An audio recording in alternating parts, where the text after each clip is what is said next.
The Book of Enoch is an ancient Hebrew text which sheds light on the fallen watchers and the Nephilim. This book is mentioned in the Bible and has fascinated believers for centuries, offering a glimpse into a world filled with angels, giants, and divine judgment.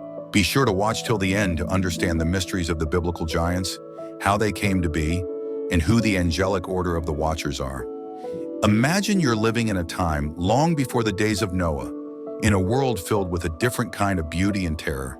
Suddenly, beings of immense power and knowledge descend from the heavens, their appearance as dazzling as the stars. They walk among humans, but they are not like us. They are the Watchers, angels who were meant to observe, not intervene. However, these heavenly beings become entangled in earthly matters, leading to one of the most extraordinary and catastrophic events in history. The Book of Enoch, attributed to the great-grandfather of Noah, Enoch, is an ancient Jewish text that expands on a brief passage found in Genesis 6, verse 1-4. This passage, which describes the sons of God coming down to the earth and taking human wives, leading to the birth of the Nephilim, is shrouded in mystery. The Book of Enoch provides a detailed account of this event, offering names, descriptions, and explanations that are absent from the biblical text. This book has had a profound influence on Jewish and early Christian thought, offering detailed descriptions of the angels who left their divine posts and the consequences of their rebellion. The Watchers are introduced in the Book of Enoch as angels who were assigned the task of watching over humanity. According to Enoch 6, verse 1-2, "And it came to pass when the children of men had multiplied, that in those days were born unto them beautiful and comely daughters. And the angels, the children of the heaven, saw and lusted after them, and said to one another, Come, let us choose us wives from among the children of men, and beget us children. These angels, who were meant to observe and protect humanity, became entangled in human affairs, driven by lust and desire. The leader of these angels was Semyaza, who is named in Enoch 6, verse 3 as the one who convinced the other angels to join him in this rebellion. And Semyaza, who was their leader, said unto them, I fear ye will not indeed agree to do this deed, and I alone shall have to pay the penalty of a great sin. But the other angels, numbering 200 in total, agreed to his plan and descended to the earth. This group of angels, later known as the Fallen Watchers, took human wives and fathered a race of giants known as the Nephilim. The Nephilim, offspring of the fallen angels. The Nephilim are described in the Book of Enoch as the offspring of the fallen Watchers and human women. Enoch 7, verse 2 provides a vivid description.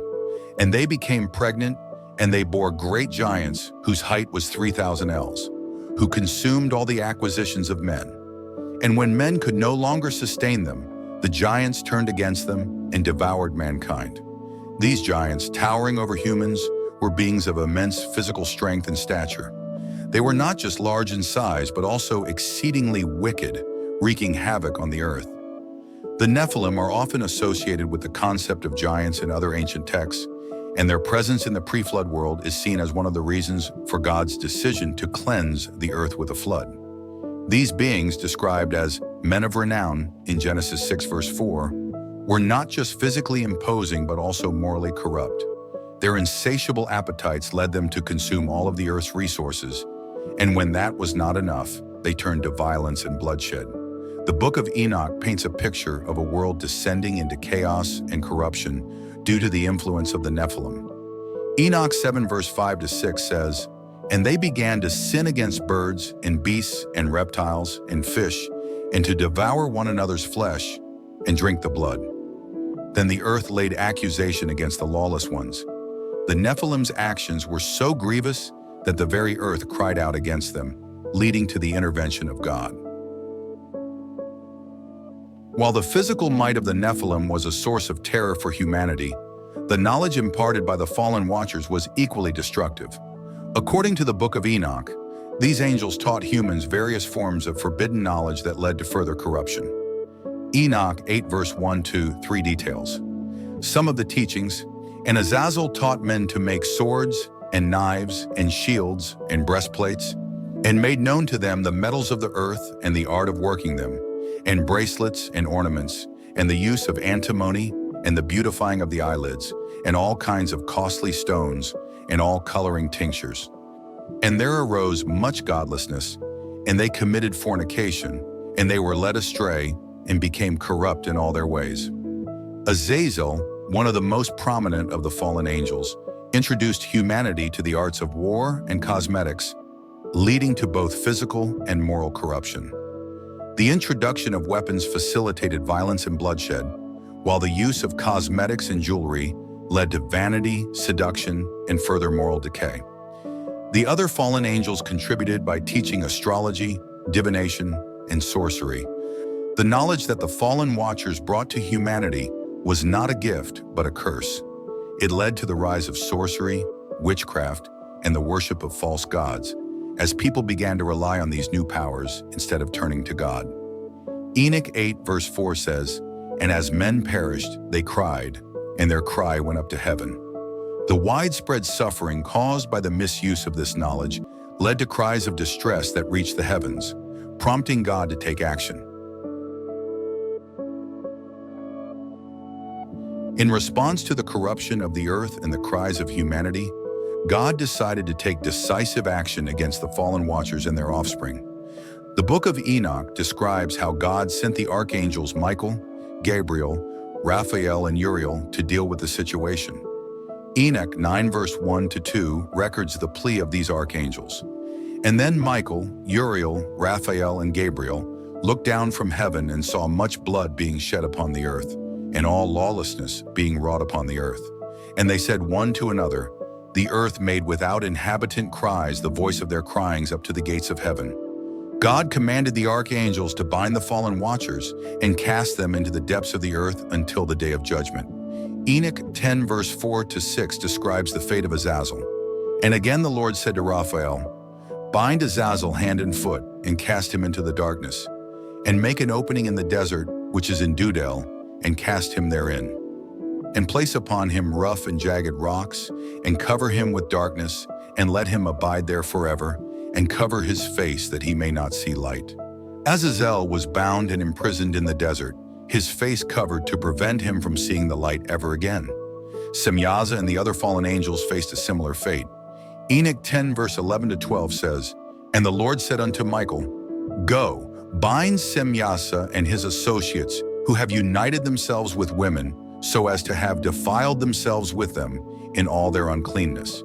And when their sons have slain one another, and they have seen the destruction of their beloved ones, bind them fast for 70 generations in the valleys of the earth, till the day of their judgment and of their consummation, till the judgment that is forever and ever is consummated." The fallen watchers were bound and cast into the depths, where they would remain until the final judgment. As for the Nephilim, their fate was equally grim. God declared that the earth must be cleansed of these abominations. Enoch 10 verse 9 says, "And to Gabriel said the Lord, Proceed against the bastards and the reprobates, and against the children of fornication, and destroy the children of fornication and the children of the watchers from amongst men, and cause them to go forth. Send them one against the other, that they may destroy each other in battle. For length of days shall they not have." The Nephilim were to be destroyed, both by their own hands and by the great flood that God would send to cleanse the earth. The flood, which we know from the story of Noah, was God's chosen method to rid the earth of the corruption brought by the fallen watchers and the Nephilim. Enoch 10 verse 2 to 3 records God's instructions to Noah.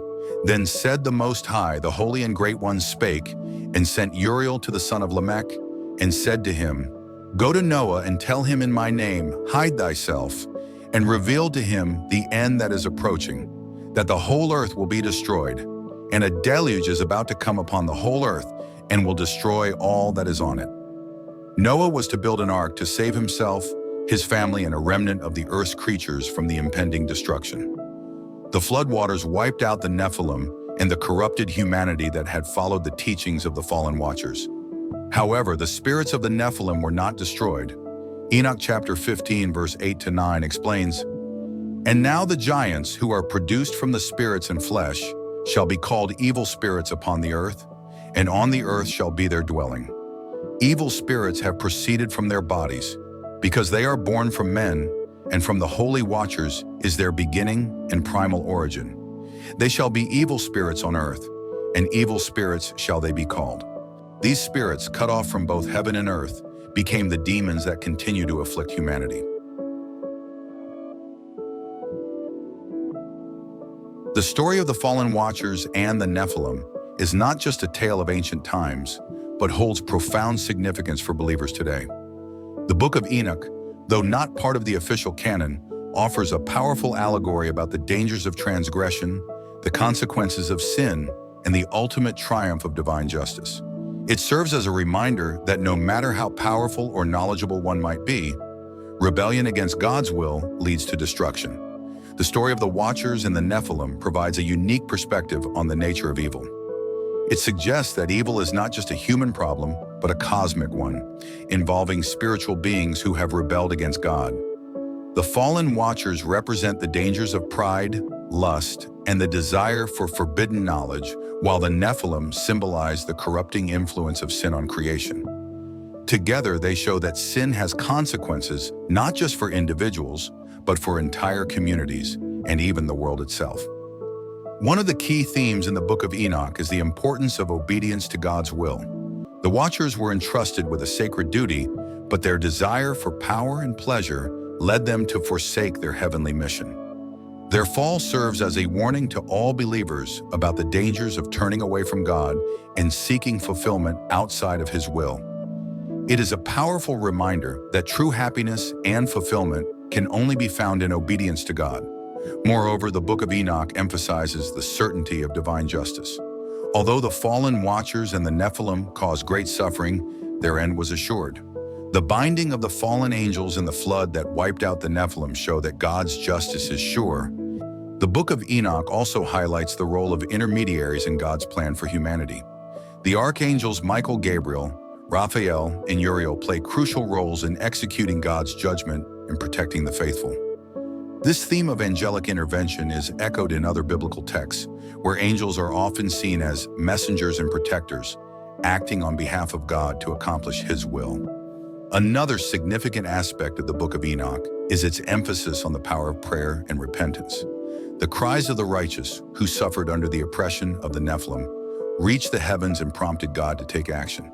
This serves as a reminder of the importance of prayer and the assurance that God hears the cries of His people. Enoch's own life, as depicted in the text, is a testament to the power of righteousness and the close relationship that can be cultivated with God through a life of devotion and obedience. The Book of Enoch also provides insight into the concept of the afterlife and the fate of the wicked. The binding of the fallen angels and the spirits of the Nephilim in the depths of the earth until the day of judgment offers a glimpse into the eschatological beliefs of the ancient Jews. It suggests that there is a reckoning for all beings, both human and divine. Why is the Book of Enoch still relevant today? For one, it offers a deep understanding of the spiritual battle that continues to this day.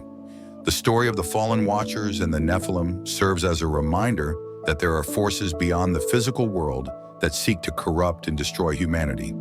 These forces, represented by the fallen angels and their offspring, are still active according to many interpretations, influencing the world in various ways. The ongoing struggle between good and evil, as depicted in the Book of Enoch, is a theme that resonates with believers today, reminding them of the importance of staying vigilant in their faith.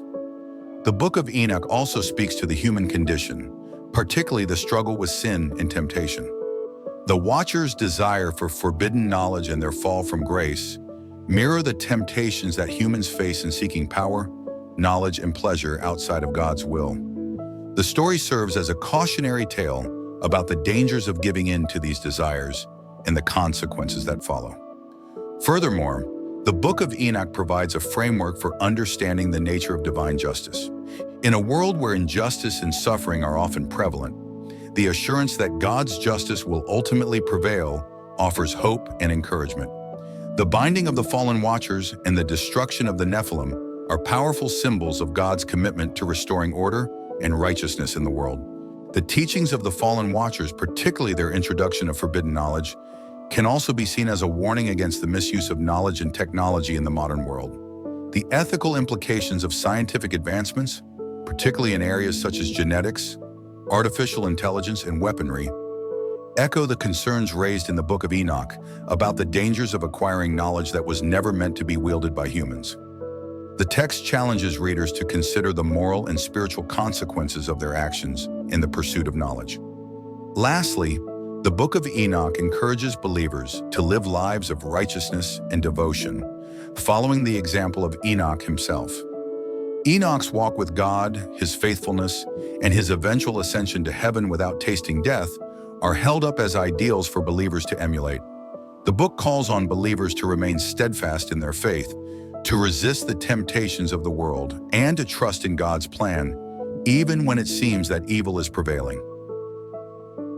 The Book of Enoch offers a rich and complex narrative that explores the origins of evil, the consequences of rebellion against God, and the certainty of divine justice.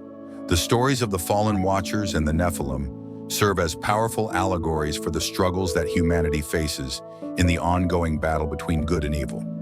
Although the book is not part of the canonical Bible, its themes and teachings have had a lasting impact on Jewish and Christian thought, offering valuable insights into the nature of sin, the importance of obedience to God, and the hope of redemption. As we reflect on the story of the fallen watchers and the Nephilim, we are reminded of the importance of remaining vigilant in our faith.